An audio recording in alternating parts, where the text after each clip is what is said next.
హరే కృష్ణ. జన్మ జన్మల నుండి ఆచరిస్తూ వస్తున్న దుష్కర్మల ఫలితాన్ని నశింపచేసుకోవడానికి నిరంతరం భగవన్నామ స్మరణ చేయడం తప్ప అన్య మార్గం లేదు.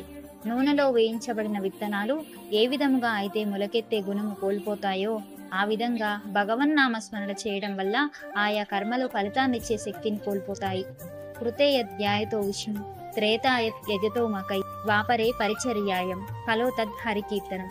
సత్యయుగంలో విష్ణువును ధ్యానించడం ద్వారా, త్రేతాయుగంలో యాగాలు చేయడం ద్వారా, ద్వాపర యుగంలో భగవంతుని పాదపద్మాలను సేవించడం ద్వారా ఏ ఫలితాన్ని పొందామో దానిని కలియుగంలో హరే కృష్ణ మహామంత్రాన్ని జపించడం ద్వారా పొందవచ్చు.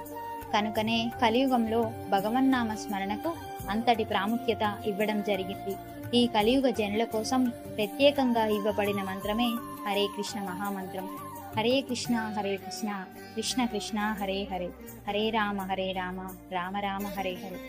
చంచలమైన మనస్సు కలిగిన మానవుని జన్మకు సార్థకతను చేకూర్చే సులువైన సాధన ఏదైనా ఉందంటే అది కేవలం భగవన్నామ స్మరణయే.